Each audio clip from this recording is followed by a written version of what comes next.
Hey, welcome back to the 100 Hours in About an Hour podcast. I'm Brendan, and with me, like 2 weeks ago now, is Brock. Yo, what up?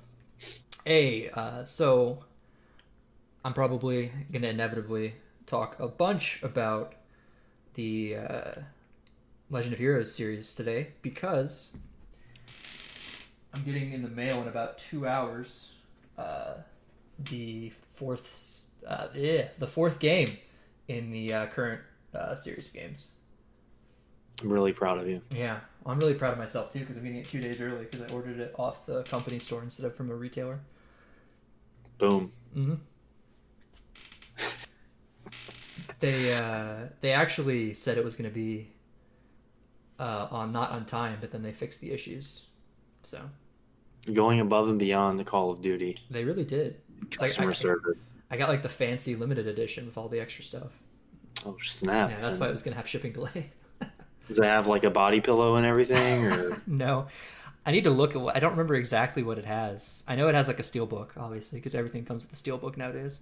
obviously, yeah. Yeah, it's sort of a shame because I don't have the steelbook for the third game in the series, so it's gonna look like if it's like the one game that's gonna look out of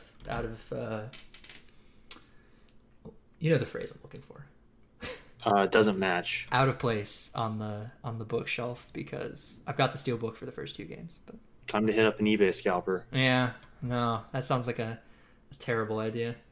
Yeah. How's the real question on everyone's mind is how is Blaseball going? Well, uh, let me see here. What has happened this week? Well, not a lot because this week was supposed to be peaceful, and they're about to go on a month-long break to like let the coders actually have a life Why would you do that?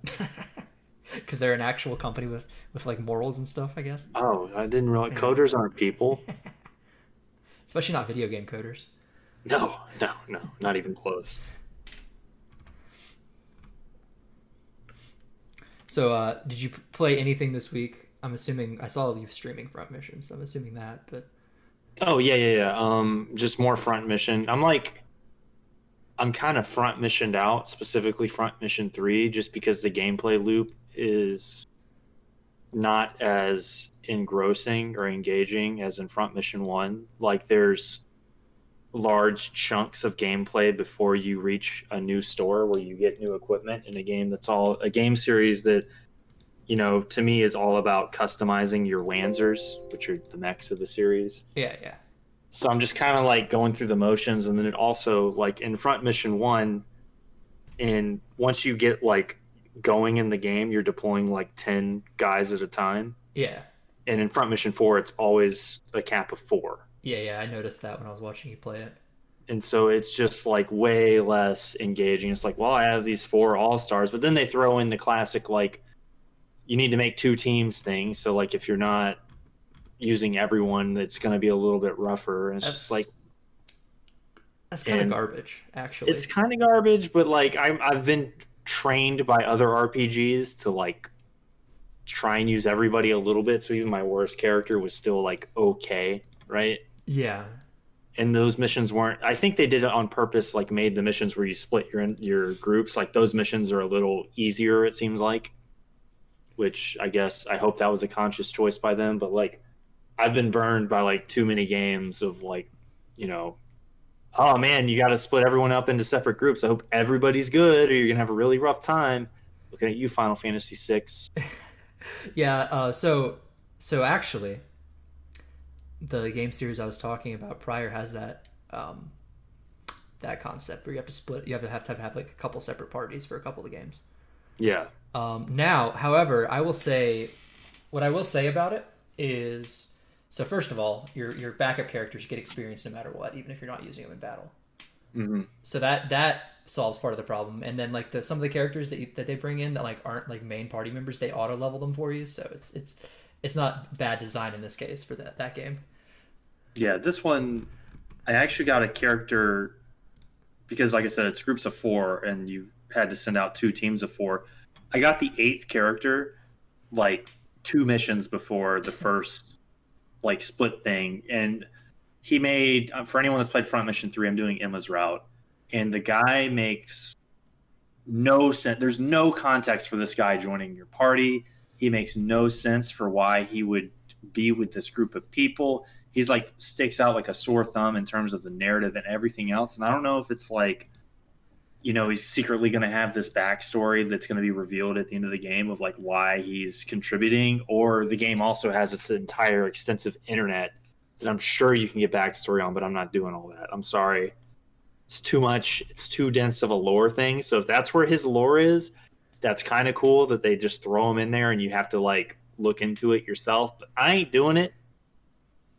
Like, yeah. So I do too much. like. I think there's some other tactical RPGs that do that. I know Shining Force does. You just give you a character late in the game, or not? Yeah, it's pretty late in the game for both of them. Yeah. There's it's two characters, there's a samurai and a ninja that you get, and you have to do like some like really obscure nonsense to get them, and then they just kind of show up with like no backstory. Yeah, but and I mean like a lot of RPGs, like even freaking Fire Emblem 7, right? Like Renault can join you at the end of the game, just a random bishop. Yeah, that's just out there, and like that I'm pretty happens sure a lot most of Fire Fire Emblem Emblem games. Yeah, like it's a pretty common strategy RPG thing, but this guy just like he's an asshole. He's like this cowardly like businessman guy that just runs his mouth and calls people peasants. Like he doesn't have redeeming qualities, right? Sounds funny at least. He's got wacky portraits, but every portrait in that game is amazing. The portraits in the Front Mission series of the games I've played are all really, really good.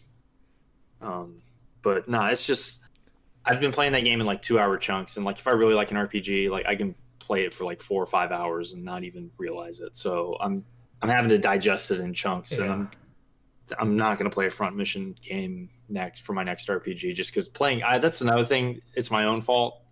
Playing 2 games in the same series like back to back immediately. Yeah, like, even the same genre is kind of rough. Yeah, I'll get burnt out pretty quick. I made that mistake with Battle Network. I don't know why I thought it would work for Front Mission, although that's more because Battle Network 4 is just bad. But did you try to just like play every Battle Network game in a row? I had played the first game as a kid, like I owned the cart, and I played 2, then 3, and then 4, and like in 4 I just stopped. Like 4 was not good. Yeah, I remember liking the ones after 4. It's been so long though. I've heard that they're both good, but 4 just killed it. Like 4 it was like we had this great thing going, good momentum, really enjoying the series, really enjoying people coming into my stream and asking me why I'm not using a broken chip combo or why I'm not putting points into charge even though I'm still playing the game fine. And then I got to 4, and like 4 is like the main quest is like things that would be annoying side quests that no one would do without a guide in other games. It's just like collect this and go do this and walk around on the overworld and talk and do these fetch quests and just stuff like that. And then there's like randomized like tournament. But the thing is like 4 is like the entire story is a tournament arc. Yeah. Which is usually like the coolest part in RPGs when you're in the arena and you're like doing the arena stuff. Like Paper Mario 1000-Year Door. Arena is like my favorite chapter in that one. Yeah. But the entire game's a tournament arc, and they somehow left out the actual tournament part being the meat of it. So it just... So I will say, the tournament arc in the anime of Mega Man Battle Network is much better. Oh, okay. I'll keep that in mind. That's the thing. Yeah. There's like a very long running anime and manga based on Mega Man Battle Network. I'm trying to find, I don't know if I have this in my history anymore because this was when I was streaming Battle Network 2 or 3. This is unrelated to anything other than Battle Network and you mentioning the anime. Someone brought up in my chat that there's like an anime, they're doing the class of like, oh, Roll is the best girl or whatever, just like random Twitch shitters. And he's like, did you know that in the anime there's a scene where Roll gets like evil and like starts stepping on Mega Man or whatever? And I was like, there is, it's true. Yeah, no, and I was like, that's a little weird. And then he links it in the chat, right? And I like open it up. I'm like, okay, that's like bizarre or whatever. Then I look at the name of the channel that uploaded it, and it was literally like anime girls stepping on people was the name of it. And I I could probably find it, but I don't want to sit there and search through YouTube and get my recommendations messed up. But if I find it, I'll link it to you. Yeah, yeah. It was like the funniest thing ever. Looking at the Wikipedia page, there's one, two, three, four. I want to say like 5 or 6 seasons of the anime. They're like 50 episodes long. Oh wow! There's like 300 episodes of Mega Man Battle Network anime. That is intense. Yeah. Unfortunately, there's only like an English translation of the first season. Oh, okay. Yeah, it's one of those things where America decided they didn't want, or they probably weren't making profits, so they didn't dub anything after the first season. Gotcha. Mm-hmm. So completely unrelated. So I was seeing some talk on Twitter last week, and this is the sort of topic I wanted to go to. So people were talking about shops and JRPGs. Specifically, my good internet friend Brad and Things Oh boy. was mad about shops and JRPGs.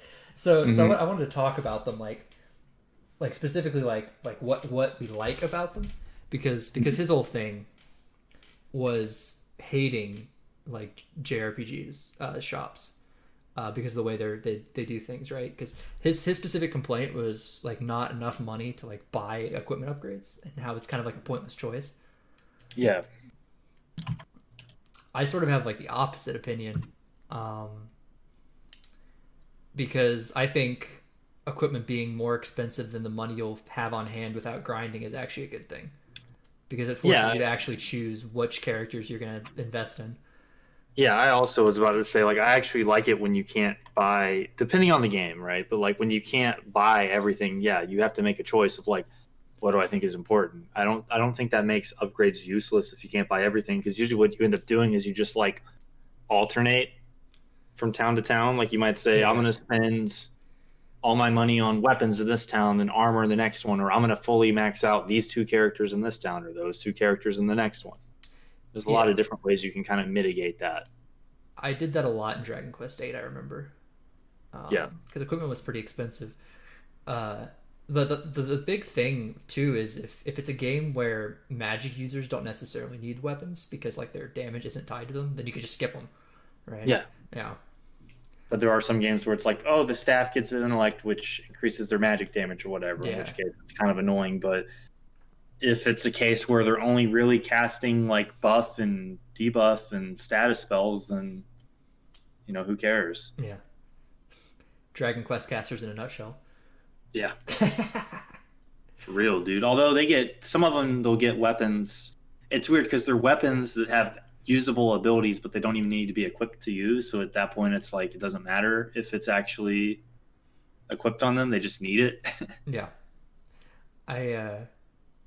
Specifically in Dragon Quest like 11, the only characters, like the only like casters I really used for damage was Veronica, and then Serena at a point, and then back to Veronica. Yeah. Because they just had the high magic stat to actually like be good with it without just being better for being buff bots. I actually used, when I played it, pretty much the same thing, but then once you get to chapter 2 or whatever, and you get all, when people start getting like their expanded trees or whatever, I reset the hero skill tree and just put it all into the hero one where you get all the lightning magic. Oh yeah, it's really good. Yeah. And then I put all of the gear on him that just gives them like, you'll regenerate mana as you're walking and in between battles. I just spammed whatever like the highest strength lightning was. I don't remember if it's like Kazap or whatever, but like I would just spam that every fight. It's Kazap, yeah. Yeah, and it would either 1-shot or 2-shot every regular encounter, like from that point on, because his magic stat just kept going up. So it was brutal. It's brutally effective. Yeah, I didn't discover the power of Zap until like very late in the game, unfortunately. Yeah, it is lightning. The secret tech in Dragon Quest games is that lightning is very, very powerful. It's just a matter of, is it spammable or not? Yeah, I remember getting it in Dragon Quest IX and really having fun with it. Yeah. Like even going back to kind of what I talked about in 6 is the guy that joins you late in the game. He has a sword that just casts the tier 2 lightning magic. and it's free. It's for free, so you can just put it on somebody, whoever like your least useful damage person is, and just have them use it every turn, and it just makes the final dungeon like not miserable. Yeah. Sorry, I was just laughing at the thumbnail in the YouTube link you sent. Oh yeah, yeah. For those that are wondering, I found the channel. It's called Anime Feet Femdom File. Yeah, and the thumbnail is just clearly Roll's foot on top of the Mega Man from Mega Man Battle Network. Yep. Oh man, I remember that episode too. It's in the tournament arc. Yeah, I really don't want to know what searching for that on YouTube is going to do to my. All right, I went back to the main page and it looks normal. So I think you have to do multiple searches usually to really screw your recommendations up. okay, cool. Yeah, so my favorite kind of shop for JRPGs, to go back a little bit, is actually like the shops where you have to sort of go get like the items to make the equipment.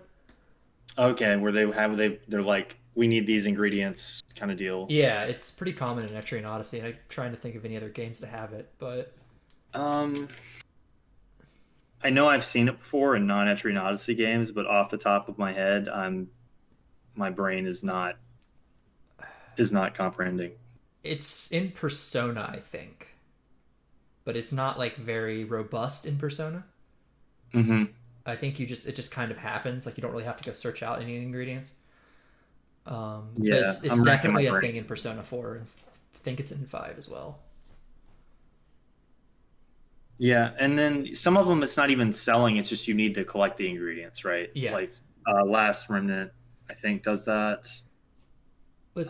Maybe some of the Saga games do it. I don't know. I feel like I should know this better, but I know exactly what you're talking Yeah, about. well, and I think it's like a really good way to have a shop like upgrade, especially in a game like Persona or Etrian Odyssey, where like you don't really change towns ever. Yeah, So the shop spontaneously getting new equipment is kind of weird, and it sort of hinders the developer if they don't just link it to something else, like getting monster parts. yeah. Instead, they're just like, oh, he's in a new dungeon. The shop just happens to have more stuff, right? Yeah, it does sort of help with the realism, especially in Etrian Odyssey, where like no one's technically explored down far enough to like really even Mhm. have the items that you're grabbing and bringing up. So it makes sense that equipment just spontaneously appears. Yeah, And the cool thing too is you can get like special equipment if you kill like an FOE a certain way, which is like the big wandering monsters inside the dungeons. yeah. You get like the special gear that's like, if it's like a giant crab, you might get like a claw weapon or Yeah. something like that. And it'll usually be good for like a really long time until I don't know, like 5 or 6 floors later. Usually the case. Yeah. I don't know. I prefer that for sure over like a standard JRPG shop. Well, there's nothing wrong with the standard ones, but if I Yeah. had to pick, I don't know. So before we pick, let's try and break down every like type we can think of, right? So yeah, the standard one, what I think of standard JRPG shop is there's multiple shops and each shop has its own unique inventory that never changes. yeah, So like think going from town to town in Dragon Quest, right? Like that's yeah, one or Final shop. Fantasy, you know. Yep. Then there are multiple shops, but sometimes they will arbitrarily change inventory, usually after a very important plot point. Like, again, think Final Fantasy VI with the World of Ruin, stuff like that, where it's pretty obvious, right? Like that Yeah. the world has changed and there's different stuff available. Shining Force 1 does that as well, and I think Shining Force 2 does as well, but it doesn't really make it obvious. Then you have the shops will arbitrarily change their inventory at like pretty much any point. There's just random flags that will be hit that will change their inventory. And so this is my least favorite one because what it results in happening is after everything you do, you go back and check everything again. Yeah. And that's usually in more like that's what I think of when I think of like Saga games or The Last Remnant, and that's just more of that game in general, not just shops where it's like, oh, I just did this area, I did this side quest, and I'm gonna go check everywhere and see if a new character popped up to talk to. I'm gonna check every shop to see if something popped up, like stuff like that. And then there's the kind of what you said, where there's one shop and things upgrade as you get materials and stuff. Yeah. I'm Those are noticing that the with Romancing Saga too, that the shops are probably going to do that. uh I mean, do you want me to just tell you how they work? Yeah. Romancing Saga 2, the shops will, I'm pretty sure the way it works is the shops always have the same stuff. And the only way you get new gear is either finding it or researching it. Oh, okay. Yeah. That's fine too. That's even better. Yeah. Romancing Saga 2 is really sweet because you're the emperor and so no one will take your money. If they're in your kingdom, they're like, I can't take your money, dude. You're like, you're the boss. Like, It was really funny when I walked into the inn the first time because yeah, I didn't want to walk all the way to like my bedroom in the castle. yeah, And then Keeper was like, "I'm not taking your money. You sure you want to sleep in a pigsty?" yeah. And you're like, eh, Eh. why not? Yeah. The game actually merged like narrative and gameplay in a very, very good way. Yeah. So close to this subject is a thing I actually want to talk about with equipment, Hmm. and that's equipment that have like unique effects on them. Yeah, yeah. Right? And I actually really dislike this in most games. Because then you never want to sell it, or you don't know if you can sell it, or you don't know if it'll be like a solution to a puzzle boss. Yeah, well, the problem with it in most games is like so they're trying to be clever and make equipment like useful past like a certain point, right? Yeah, But the past like the time when the numbers on it would be useful, but right? the problem with most games is they still jack up the numbers on later pieces of equipment. So like you can't keep using the old piece of equipment that has a special effect on it because it just gets up to a point where it's bad. Yep.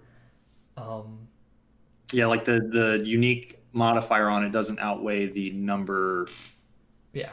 deficiency. I don't know if I've ever played a game where they just have like where it stays relevant, right? Um, I'm just gonna go back to Dragon Quest Six. yeah, Not only the sword, but they give you a staff that can cast heal more for free. For those of you who don't know, that's like the middle rank single target heal spell. So yeah, you just keep it on a character, and like anytime you're in a random fight, and you're like, I mean, I can afford to use this because this will out heal their damage. And so, and also, thankfully, again in Dragon Quest, the equipment that does something unique, you don't actually have to have it equipped. It's yeah, just an inventory spot. So that's a little different. Yeah. yeah. And like I think spells on equipment are usually pretty good as long as it's like a good spell. Yeah. But just like an effect on equipment that like never will outweigh the buff increase later on just bothers me because Yeah. It's like, it's oh, this is like superfluous. the only sword in the game that can like poison somebody on hit. You're like, is it really that good? Yeah, Like, no, because it has like 50 less attack than the sword 2 times later. yeah, it's like, yeah, y'all got to make it a little more worth it, man. Yeah, I really appreciate because my biggest problem with it comes down to I know when the developers were making it, like they spent like a good chunk of development time, like wasting their time on that when they Yeah. could have put it somewhere else. Yep. Like in the Trails Saga, they don't do the unique equipment nonsense. That's They good. move all the unique effects to accessories, and then add customization elsewhere where like it actually makes sense. Yeah. Yeah. Yeah. One of the so in Trails, Legend of Heroes. I know I say the name in 50 different ways. It's hard to say. Uh, they have one of my favorite things in the game is they have these accessories called Gladiator Belt and Gladiator Headband, and then later on in the series, Super Gladiator Belt and Super Gladiator Headband. And what they do is so in the game to use like physical abilities, like physical attacks that aren't magic that are special. Yeah, like Uh, cutting slash or whatever. yeah, whatever. Or like Fire Slash from Dragon Quest. Yeah. Uh, to use that, you have to use like your craft points. Hmm. And the Gladiator belt and headband are like completely useless except for the fact that they give you a bunch of craft point regeneration. Um, Okay. so the reason I like the fact that they exist is so you have to choose between like this really good items that replenish your craft points, which it's actually really valuable because there's some crafts that are very very good in those games that if you can just use them every single turn, it's kind of broken. Yeah. Um, But on the other hand, you can't put any of the items on that character that like resist status ailments, which are pretty prevalent in that series. So you have to choose between I want to spam my high damage moves or I want to get fricked by status ailment. I Yeah, don't want to get fricked by status ailments. Yeah. you don't in that game either. Like getting frozen or petrified, and there's also just instant death. So Oh yeah, the classic. yeah, there's instant death in like every single Trails game since the second one. So and Lovely. the worst part about it is enemies don't even necessarily have to have instant death. So you know, like the Final Fantasy X turn order bar thing. Yeah, yeah, yeah. Trails has that too. However, like on that bar, like little boxes will like appear on the turn order that like specify like something that's going to happen on that turn. Mm-hmm. So like a character could get the ability to inflict instant death. Oh, like it can apply to anybody. Yeah, Just so as long like as it's on that spot, yeah. if your character icon lines up with like the icon, then you get that effect. Oh, okay, so you that also gives you incentive to like plan your moves to land on beneficial effects and keep the enemy from landing on them and stuff like that. Yeah, there's like turn order manipulation in that game, and like certain moves make you take more time till your next turn, Mhm. stuff like that, which is why the combat is so good. Well, no, it's So always it's been kind of pretty good. like Grandia-ish. Yeah, it's Grandia-ish. It's just turn-based. Yeah, and you can get bad effects too, like if your character like can like in the most recent Trails game that I haven't, well, the most recent one I played, you can just like have your square line up with a square that gives you minus 100 craft points. So Hmm. Yeah, probably don't want that. no, especially because the max you can have is 200 at a time. Oh, it's just like there goes half your ability using Yeah, resource. Yeah, because the way yeah, you it's get pretty cool. the way you get craft points is when you hit something, it gives it to you. Like So it's like SP or whatever. It's like a yeah, second. It's like a yeah. it's SP except it regenerates every time you basically do a physical attack. Gotcha. Yeah, that kind of sucked. Sounds like it sucks. Yeah. People in the Trails community, their least favorite thing is Death Blow, which is the instant death effect. I mean, no one likes instant death effects. Like, I get like PTSD from mimics in Dragon Quest games because their thing is they know instant death moves, like guaranteed. Yeah. I'm trying to think of a game where they don't, and it's not fun. It's really not, and there's actually a boss in one of the games that is kind of notorious because on the first turn she'll use her super craft, which is like a craft that takes either 100 or 200 of your craft points depending on how much you have, Mm-hmm. and it usually does. For most bosses, it usually does like an attack that hits most of the people in your party. Yeah, And, because they're a boss. So and her supercraft's thing is it inflicts death blow. So if you don't have accessories on that stop death blow, it just instantly one shots your party. I mean, that just sounds like an S&T game. Yeah, Like, let's be real. that's accurate. Like freaking Beelzebub and Nocturne. He has a move that does almighty damage to everybody, and then if you don't nullify death, it kills you. And it's called Death Flies, so it kind of makes sense. But like, I've watched a few people play that game, and they just die, and they're like, "What?" And like they don't figure it out because Does it it not doesn't. give any indication? The only indication you get is that characters that null death don't die. Oh, So if you don't pick up on it, you're just like, what is going on? But I mean, like, it's Beelzebub, Lord of the Flies. Like, he's using, it's called Death Flies, like, and the skull appears or whatever during the move. So, I mean, it's kind of, I think it's fair enough in a game that's supposed to be hard that it's not the worst thing in the world. But, like, I've seen people complain about it, and it's like, yeah, kind of, but, like, also just, like, get good. Or yeah, whatever, and I mean you it's know? Like, S&T, right? I mean, yeah. I remember from my brief time with S&T4 before I hated the game and stopped playing it. That there was a lot of really nonsense stuff, and the reason I quit was not because it was hard. I quit because I got to Neo Tokyo or whatever, and nothing made sense. That map is ass. Yeah. Um, you want to know what's really great about that map is so the map is really, really bad, right? And one of the routes of the game, it turns a majority of the optional side quests into mandatory. So you have to spend all of your time on that map trying to figure out where to go with side quest descriptions that just tell you a region to go into, right? Yeah, yeah. And none of the regions are labeled or anything. Oh, I remember because like and like the map is like you can like interact with it too and like cause things to like open up new paths and it's the silliest thing in the world. Yeah. Yeah, bad 4A design. labels everything. 4A is way better, but yeah, in Yeah, 4, yeah, like that was by far my biggest complaint. yeah. Maybe I'll play 4A at some point. I've been going back to 3DS games. Yeah, 4A like mechanically is just better in every way gameplay wise, but like the story itself is fine, but the characters are just like the typical like dumbed down explanation everyone gives like, oh, it's their persona, they're more persona. It's more persona than SMT character wise. And it's like I can see that comparison, but it's like a really like low hanging fruit kind of dumbed down Yeah, yeah. way of doing it, I They're guess. more But anime would be a better way to approach it. that's a probably a accurate description, I would say. Yeah, it's way more anime. Because that's just happening with Japanese RPGs in general. Is everything's going further into anime tropes? Well, not everything, but a lot of games are.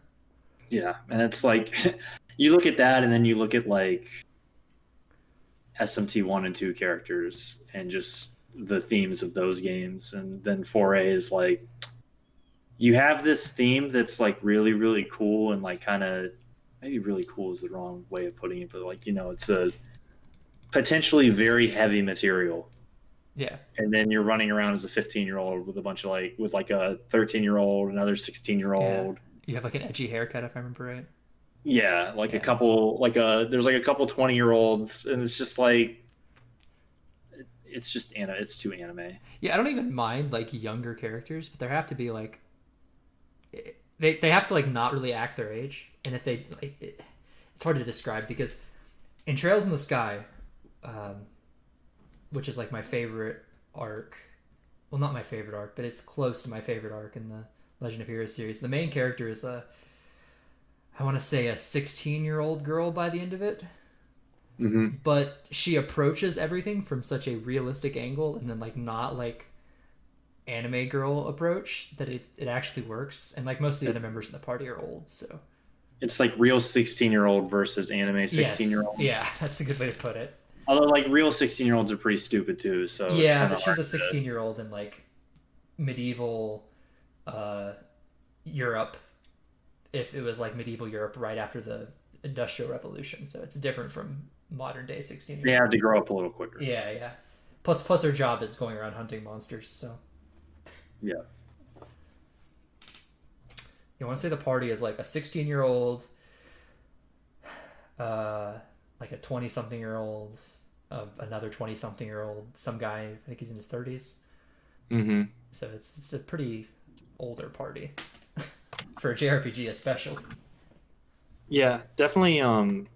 That's one thing I like about Front Mission is you're like a bunch of mercs, and Yeah, so like a lot of the characters, I don't know how old they all are, but like they look like they're late 20s, early 30s. Although I'm pretty sure a couple of them are it's like the class like the 19-year-old prodigy, yeah. but like you get like a random like 43-year-old captain in the military that joins you in Front Mission 3, and it's actually kind of like sad because you can check your character's emails and stuff, and like the 3 emails he's gotten so far from his wife that are like, or it's his ex-wife, and are like, where are you, you're supposed to have the kids this weekend, blah blah blah, and it's just like heartbreaking or whatever. And the last one is like, you haven't responded, where I know work's getting in the way, this is you said you'd be there, the girls drew a picture of you, and it's like, Oh my God.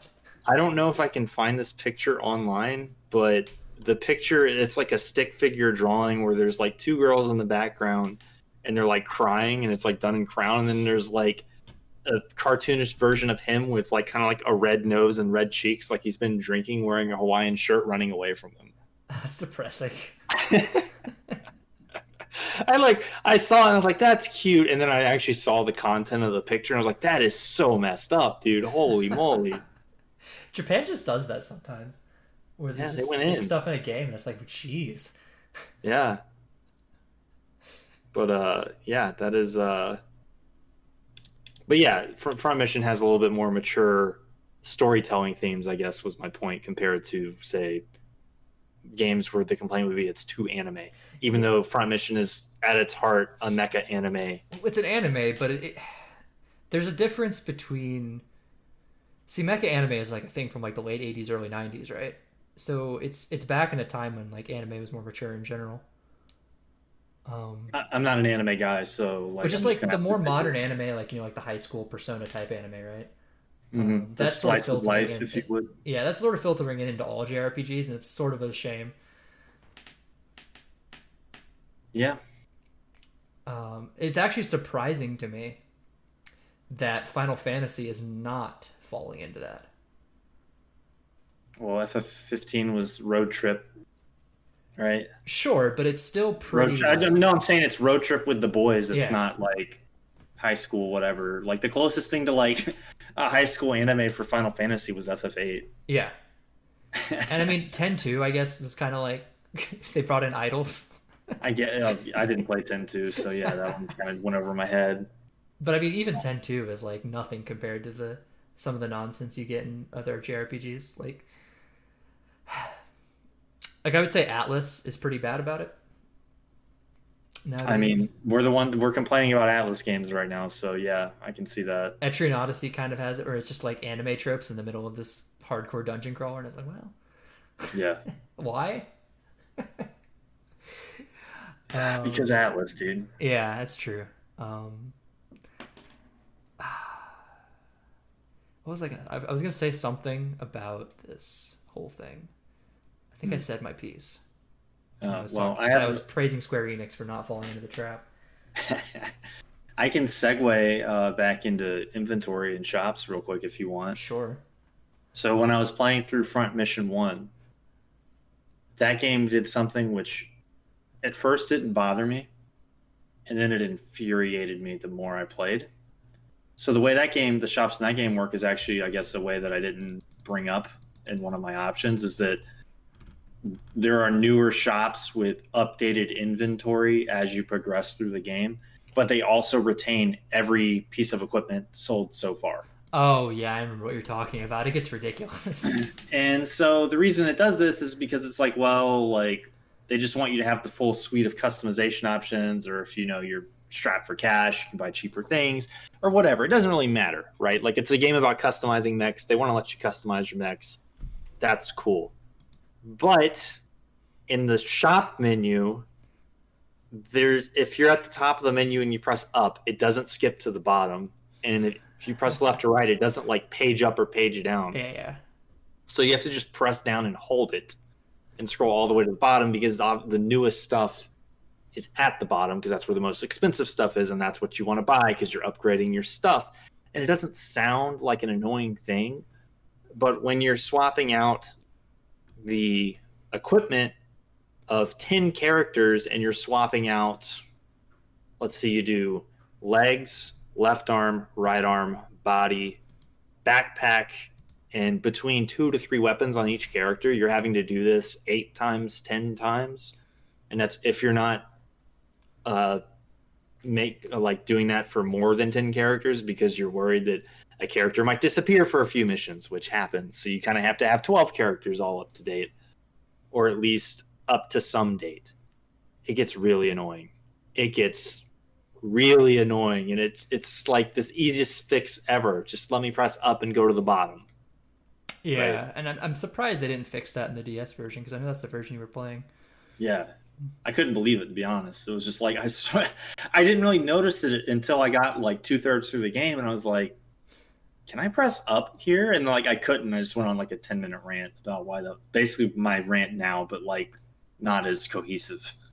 Yeah, that's a real problem. I'm trying to think of any other games that do that. I can't really think of any other games that do it. Just the convenience factor. That's the biggest thing with with stores and RPGs is make the stores easy to navigate and digest. Yeah. Right? Like if it's the, another thing that stores and RPGs in general will have is like you'll see the equipment and it'll like default to like a description, right? So if it's a broadsword, it'll just be like a one-handed sword.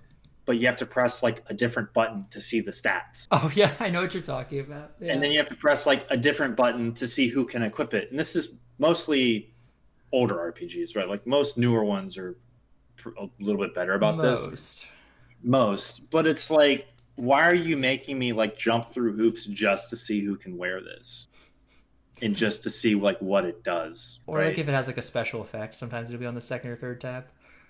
Yeah, it's just like, guys, come on, man. Like, just let me see. Give me the functional information of the item. If you want to have flavor text on it, make that the press the button to see the flavor text. Oh man, like this is making me think of Dark Souls because Dark Souls has this issue. Yeah, where, like you have to like go to like 4 different pages and then like see the matrix to see exactly how the weapon's gonna perform. yeah, like you find, yeah, the Dark Souls is definitely like a modern one that does it right. Because it has like the weapon stat itself, which is like the flat damage, and then it Mhm. has like how much does this weapon scale by, and you have to, like, and then like I mean, thankfully, Dark Souls is a game where, like, honestly, 90% of that doesn't matter. You just upgrade whatever weapon you want to Yeah. use, and it works out. So, but yeah, it's still bad. I mean, if you're not grabbing the claymore in the graveyard at the start, then I don't know what to say. My favorite playthrough I ever did of Dark Souls was I just did like the cleric start and just upgraded like the default mace to max and just did like a faith strength kind of like paladin build and just Yeah. smacked things with a mace for the entire game. It's not even like a bad thing either, because like maces are so good against skeletons. Oh, dude, you want to talk about the easiest area of my life was Tomb of the Giants and that crypt? Yeah. Because also I made it a faith weapon. So for those of you who don't know, in that area, there's necromancers that keep raising skeletons when you kill them. Unless you kill them with a faith weapon, the skeletons stay dead no matter what they do. Yeah. And same so thing much with the easier. boss, actually. Oh, is that how it works with Nito? Yeah, if you kill his ads with a faith weapon, they won't come back. So you see, the way I beat Nito is I was in game Dark Souls 1, and I just walked in with Havel's armor and a big weapon, and I just hit Nito till he died. Yeah, that's the other way you beat them, is you just beat the crap out of them, because usually by the time you fight them, you're like way higher than whatever they think the intended level is, probably. Yeah, the problem with Dark Souls 1, and this is the big glaring issue that it has, is the game basically ends when you beat Ornstein and Smog. Yeah. Because the Lord Souls are not that hard to get.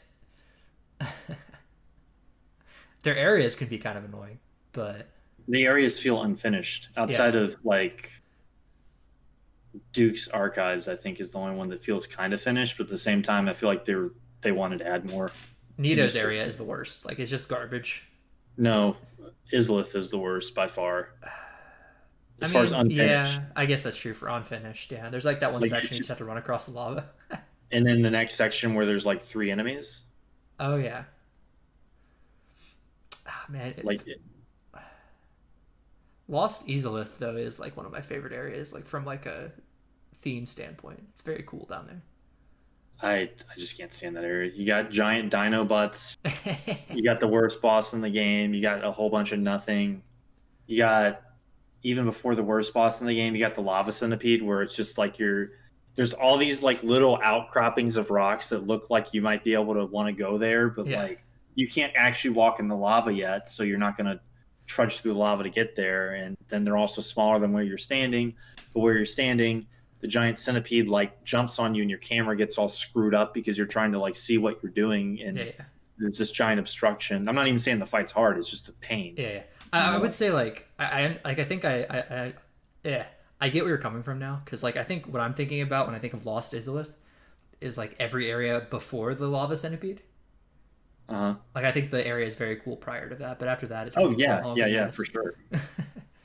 Yeah, it's like the pre-actual Lost Islith play, and just whatever that region is in between Ceaseless Discharge and that reskinned Fat Demon. Yeah. Like that area is cool. I like that spot. But like once you get through the centipede, it's just like what they clearly did not finish whatever they were trying to do. Well, I think what happened too is they gave you the lava ring, and they were like, let's make them walk through lava. Yeah. I like how they give you the lava ring there, but you don't automatically get the rusted iron ring before Blighttown. Yeah. I never got it in my first playthrough. I mean, most people didn't. Anyone that says they found that on their first playthrough, I'm not saying they're 100% a liar because I'm pretty sure my good buddy Ivan found it his first playthrough, but like, or I think he found the area, but not the ring. But like, just finding that is without anyone helping you is. Where even is it? You have to go back to the starting area. Okay. You have to like do this BS platforming, and then get grabbed by the bird, and he takes you back. And I get it in Dark Souls. Like the entire point is to help people with the soapstone signs. So I can see how people would find it. But if anyone's like, oh yeah, no, you just get the thing and Blighttown's easy, it's like you're assuming people know about it. It's like the classic, like this boss is easy if you just show up with nulling all of his attacks. It's like, well, you have to know that ahead of time, right? Yeah. Like, I wouldn't even like call Blighttown hard. It's just like, the fact that it exists is kind of offensive. I played Dark Souls on the 360 when it first came out, and the frame rate was offensive. Yeah, well, that's true. I played it on the PS3 and it was not great. Like anyone that complains about it now, after like when it's on PC, the remaster edition, or even with DS Fix, when that was the thing, like that's not why Blighttown was annoying. Whatever reason you have, if you played on those versions of why Blighttown sucks, isn't the reason why Blighttown sucked. Blighttown sucked because it was like 15 FPS. Yeah, well, that nobody likes poison. Yeah. And toxic specifically because it's like you get toxic and you're like, do I have this consumable that's like really rare and there's like one dude that sells it and I didn't think to buy it because I didn't know that toxin was like you're dead if you don't have full Estus. Oh, I guess I'm dead. Yeah. I remember I was stuck down there for the longest time until I finally just like manned up and went and just killed the boss without like I just basically avoided every enemy. I didn't know that there was a bonfire on the ground floor. Oh Lord. Yeah. Well, it is kind of hard to find. On my head. Well, I didn't want to explore the swampy area because I kept getting poisoned because I couldn't walk through the damn swamp. Yeah, I know. Well, there's a couple areas like that in Dark Souls 1 where it's like, where the hell is the bonfire? Sin's Fortress is another one. Yeah, I didn't find that one either. The one at the top. Yeah. That reminds me of another shop. Dark Souls NPCs, they move around. Oh, yeah, they do. Shops that move around. Yeah.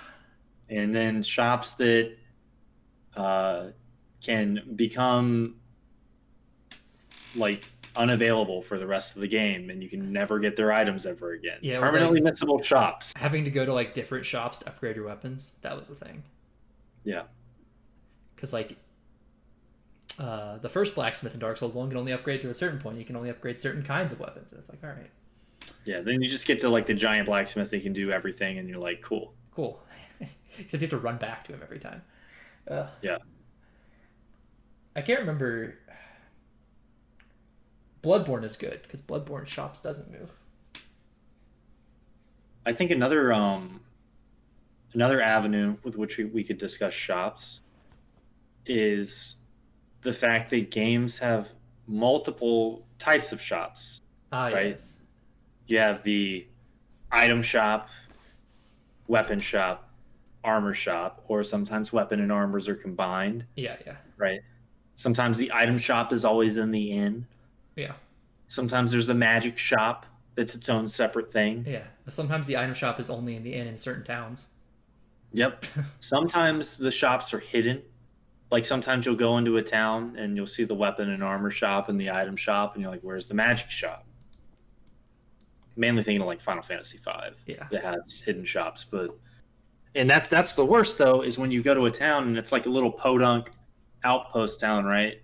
And you see the item shop and the weapon shop and you're like, is there an armor shop? And you start getting paranoid because like every other town has had all of these shops. Why doesn't this one have it? Am I missing something? Right? And then like maybe you find a hidden shop and you're like, well, does every town have a hidden shop? It's like when this is probably the biggest thing in like PS1 and PS2 RPGs. The moment you realize there are items on the ground that have no indicator, and because you're just like mashing through text, or you're just pressing X or circle or whatever Yeah, randomly, and then it's like you found a high ether or whatever. Insert literally anything, it'd be equipment or whatever, yeah. and you're like, oh, I have to constantly mash confirm while I'm walking around from now on for the rest of the game, and I have to go back through every area I've ever been through if I want to find things. I'm specifically referencing Shadow Hearts series with this one, just calling that entire series out. They did this in every game, I think. Well, I have series I can call out for this, especially Yeah. series where like there's important items on the ground. I don't know about Fire important Emblem. items. Oh, I mean, define important, right? They Like you don't they need, straight up put like really strong weapons and stat boosts on the grounds. but do you need them to beat the game? No, but it's still Yeah. ridiculous. Like Dragon Warrior did it. Like I talked about that in Dragon Warrior 1, where you needed to. Although I can't remember if they're technically needed to beat the game, or I think a couple of them are. But Well, like I can't remember if you need the harp or not. But in Fire Emblem Radiant Dawn, to unlock a character, you have to like search random tiles. yeah, I mean, just the whole no indicator that there's a thing here kind of stuff is always I don't like it. Yeah, Pokemon does it a lot too, but Yeah. who cares in Pokemon? I think what I called it when I encountered it in Shadow Hearts was like Resident Evil syndrome, and like because like that game like you like kind of walk diagonal along tables and shelves and just mash the button to try and like find ammo. At least that's what I did, and like that in Resident Evil 2. Like Yeah, some of those older like games you have to like find like specific items to progress. Sometimes it'll be impossible to see too, and you have to do that. yeah, Parasite Eve is pretty bad with the whole walk along the wall and mash it to pick up stuff as well. Yeah. So speaking to the separate shops thing, I actually think that the Trails series does it the best. So the way Trails structures towns, typically, like the shops will all have like the shops are actually integrated into the towns, right? Instead of just being there. Yeah, So for the first saga, like every town has like the orbment shop, right? Which is like the orbment is kind of like materia in Final Fantasy VII. yeah, You equip it on equipment, and it gives you spells and stuff. But like every like civilian has orbments that they use on like a daily basis. So it's like basically like the electronics store, like Best yeah. Buy. They're Or like something. kind of like tools or whatever for Yeah, yeah. people to use like in general. Yeah, Yeah. And the way it like gets like a spin on it in the Crossbell Saga, which is like the second set of games, it's in like a big metropolis. And instead of having the stores all separated out, it has like basically like a supermarket, basically. oh hell like yeah, like it covers everything. But it makes sense because it's in a metropolis, not like a mountain village in the middle of nowhere. yeah. And then And like towns will have like pubs where like if you go in, there'll be like a half item shop, half like it sells food. yeah, like food and drink and consumables and Yeah. whatever. And food does crazy stuff in that game. So like it's actually worth visiting those places. Oh heck yeah, Yeah. love me some food. Yeah, like there's like food that lets you spit fire and silly stuff like that. It's pretty great. So every character is Munchie from Dragon Quest VIII. Got it. Yes. That's another thing. Can I just say that my favorite? I mentioned that I love arena arcs in games. Yeah.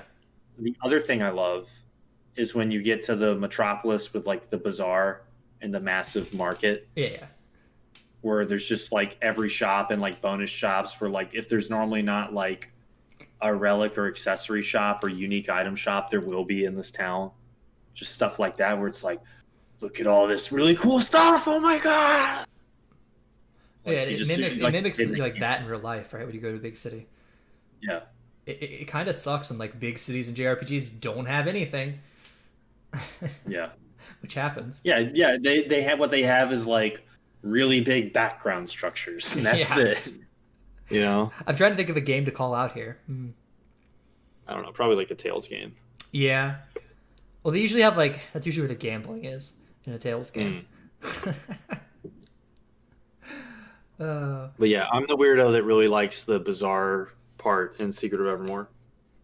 I actually really like it in games like that because Trials of Mana, it's like in Densetsu 3, has a secret like bazaar in one of the like the big quote unquote cities. Yeah. You can only go inside it at night. Mm. Yeah, and the only way to really find out about it is NPCs tell you. You got to get the scoop Yeah, you gotta get the from scoop. the And it locals. has all the Yeah, best items in the game, and you can get that's there. You can good. get there like super early too, which is like I guess it's pretty realistic for like a Super Nintendo RPG. It has like every best consumable in the game, not like the best like armor or weapons, but it has all the best consumables. Yeah, I think I found it when I started playing SD3. You have to find it to beat the game. So, I uh, hope I mean I didn't beat the game, but I hope I found it you just have because, it's pretty early on that you have to find it. So, you have to Oh, you mean you buy. literally have to find it just to advance? Okay. Yeah, you have to buy. I think the item that lets you like shrink into a tiny person there. Gotcha. Yeah, I just remember like finding a place with like a bunch of consumables that like restored a lot of mana and stuff. And it's like that seems good. Like, yeah. It has the only like area of effect healing items in the game. yeah, yeah, okay, yeah, Yeah, yeah, yeah, yeah. I'm pretty sure I remember what you're talking about. Yeah, yeah. And it sort of balances the game, so you don't actually have to have a healer. which Because is yeah, as long as you have a character with like a high piety stat, they can use it to pretty good effect. yeah. You're just limited by your money. Mm-hmm. Man, Unfortunately, I think they nerfed the hell out of them in the remake. they didn't want people having fun with their Yeah. own. Well, the game is so easy anyways, so it doesn't really matter. You know, what other types of shops are we missing? Are we? Are we? I don't know. What other types of shops? What type of shop do you hate the most? That's the real question. Oh, what kind do I hate? Yeah. I hate uh the item shops that don't sell any consumables that I care about. Oh, just useless crap. Yeah, I know what you're talking about. Like if I'm playing like like let's say I'm playing Final Fantasy VI, right? And I want I think it's called Holy Waters because Zombify is the status effect and Holy Water is the only thing that will remove it. Yeah. And there's item shops at the point in the game where that you could visit while you're in the dungeon that zombifies you, and those shops won't sell holy water. You gotta like find the specific town that sells holy water. That's. I Like know what just they were stuff like going that. for, but it's annoying. Yeah, it's like it's the item shop. It sells the generic like status healing crap and consumable items. Just you make like why are you making me like do a song and dance and keep inventory of everything? Yeah. You know? See, I also hate those pointless shops. Unfortunately, I have to defend them somewhat because in the Legend of Heroes, the Trails games, they do pointless shops, right? But they also have the useful ones in the same towns. But like the pointless shops are only there for lore purposes. For lore. Yeah, because they'll have like a flower shop because it's a town. Well, that's different. Like if it's specifically a flower shop, but I'm talking about like an item shop that sells like potions and crap, Yeah, right? But they don't sell the things you actually want. yeah, missing items Or for no reason. I get it. or like it's super late in the game and they're still selling like regular potions when you're up to like high and max potions or whatever. Just stuff Yeah. like that. Oh god, that reminds me in FF5, the fact that like how late it takes to get high potions in that game. Yeah, you kind of need a healer. Yeah, it makes four job Fiesta a nightmare if you just didn't roll a class that heals Yeah, until you get to roll two. it makes it interesting. It's just a DPS check. Like you just get to a point where you just have to get your character strong enough they kill a boss before it kills you, Yeah. which is not the most fun thing in the world. But when you roll two berserkers like I did one time, it just happens. Yeah. And if you're not rolling a bunch of berserkers and it's like stuff you can actually manage, then you just have to like figure out the boss or look up like a script or kind of Yeah. what they're doing and stuff. So Or if you roll the class that breaks rods, you just win. yeah, then you don't need healing if they're dead. Yeah, you don't need healing if they're dead. That was my last four job Fiesta run. I had Black Mage, so like I either broke rods or just casted the normal magic and won. Yeah. Yeah, no, black mages make it really, really easy. Yeah. What other jobs can break rods in that game? I can't Uh, remember. I don't remember. Summoner Probably and White Mage I think can, but I don't know too some. much. I don't think white mage can use rods. I think they'll use staves. I think Oh, it's okay. Summoner uh, definitely can. time mage probably. Yeah, probably. I don't know. I'm not big enough FF5 guru. I Most love people. FF5, but I don't remember every single thing about it. But like, if I were to do a four job fiesta, like I could.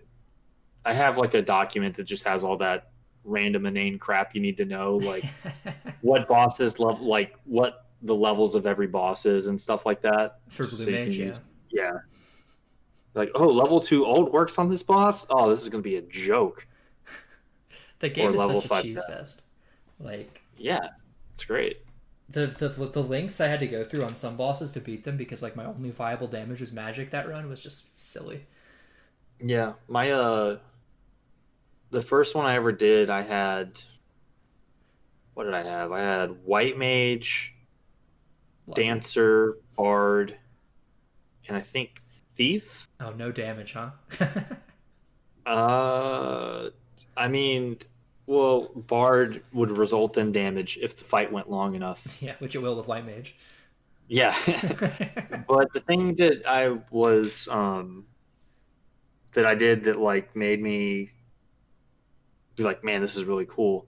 Was it White Mage? God, I don't remember specifically what the class setup is. I just remember this one thing that I did. So the Fork Tower. Yeah. So the magic side of the Fork Tower, the final boss, if he's like a huge spellcaster, you're supposed to only be able to use magic in this tower. And if you like use physical attacks, like just like I don't think you can use fight in regular fights. And then if you hit this guy with any physical attack, the boss himself, he like resets the fight. He Okay. casts like warp or something and just completely restarts the fight. But you can berserk him, and he can't use magic because he's berserk, but he just hits you a lot, and he actually hits like decently hard, especially when your party is like bard, dancer, whatever. Yeah, yeah. And so what I did was I like just kind of healed through his stuff, and I had my bard channel speed song, which bards, the way they work in that game is you start them singing, and they just sit there and they take no other actions other than singing, and they just continually do whatever that song does. So speed song slowly raises your speed stat to the point where like you do an action and then the ATB bar refills up to like 80% after you finish, like if you let it go long enough. Then after you did the speed song, I did the hero song, so like raised all my guys levels, so all of a sudden they're just like walking tanks or whatever, and they were going so fast I was able to, and this is why I can't remember the class I was or how I did this, but I put the image status effect on both my guys, which makes you guarantee dodge the next two physical hits. And I just cast Berserk on him and then just kept image up. And I was moving so fast that I could keep it up even if he was hitting me. Like I had to do the most like roundabout jank thing of like sitting there for like 5 minutes while my speed got fast enough to where I could like guarantee dodge all of his hits. Yeah. And I felt so smart when I did it. I can't remember the exact setup now, but like it was just insane to me that I was like, I don't think I can do this, and I finally did. I was like, yes, now I have holy. We did it, y'all. Yeah. My Whatever first the heck you run, did. or not my first run, but well, yeah, it was my first run, but I'm not going to talk about that one. I'm talking about my most recent run where I had Black Mage and Berserker. Oh, So, so Berserker is like it's a decently strong job. Like it's the highest physical attack in the game or whatever. Um, but the cool thing about Berserker is it gets a weapon that does damage based on your magic stat. is it the rune axe? Yeah, it's the rune axe. Yeah. And so I just maxed out black mage on one of my characters and then swap them to berserker and just put the black skill on him because it gives you like ridiculous amount of int, and then just went to town. Yeah, if you have a maxed out black skill and you put it on any other class, they if that class's intellect is not higher than a black mage, they will have a black mage's intellect. It's what the speedrun uses that when they're grinding Yeah, because you put black on a ninja, and when a ninja uses scrolls, it uses his magic stat. yeah. I thought about doing the underflow glitch on the berserker, but I didn't want to be a cheeser, so Yeah, you don't want to cheat, I don't want right? to You just want to like, yeah, I want to beat it legitly. not like those glitch runs. I mean, I can't say much because my first run I had berserker, bard, thief, and dancer was my party. Just absolute garbage. Yeah, I mean that's about what mine was. Only I had white mage, so it made it like really easy. Yeah, not having healing, like I basically like the bard carried me, which is hilarious because like most He of the has time like you the don't really, regen like, song. most of the time people don't talk about how like good bards are in JRPGs, but bards in FF5 are so good. Yeah, they're really good if the fight goes on long. Yeah. That's the thing. And they're really good in the dinosaur graveyard. Yeah, I Like basically that just, becomes your grinding spot if you have bards. I basically just had my thief on high potion duty, and I would just drag fights out. Yeah. Because dancer's quite good. It's just random. Yeah, they can do quite a bit of damage. Because you get the chicken knife, and then you just do dance over and over with the accessories, and you have a 50% chance of hitting 4 times. Yep.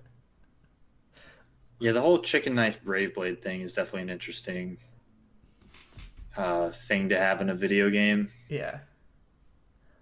Like, I mean, it's already kind of like a bonus thing, but it's like, dude, who is ever gonna like find that and then think like, I want the brave blade or whatever? Or who? Or I guess what I would say is, who would the brave blade even be better for? Because people are gonna run it in JRPGs unless they're a 10-year-old that fights everything like I would. Brave Blade But- is really good, but you always run away in FF5. So. In one of my Forge Out Fiestas, I got a knight, and I told myself I'm not running from. I think I ran from one encounter, and then I remembered, wait, I have a knight. I can use the Brave Blade, and I didn't run from a single another encounter for the rest of the game. And then I got Brave Blade, and let me tell you, it's worth it. It is. It's It absolutely. is legitimately like you get it, and you're just like, I am doing insane damage. I don't need anything else. It's really good. It's stronger than the ultimate sword that isn't the Brave Blade, if I remember right. So It's like the strongest weapon in the game, I think. yeah, not by much, but I mean, I guess if you have multiple sword users.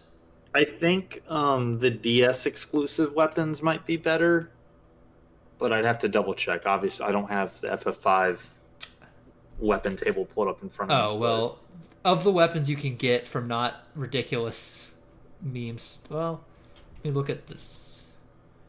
Okay, so of the weapons that you can get without killing Shinryu, Yeah.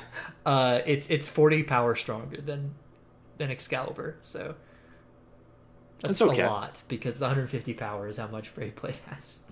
Yeah, it's all right. It's all right.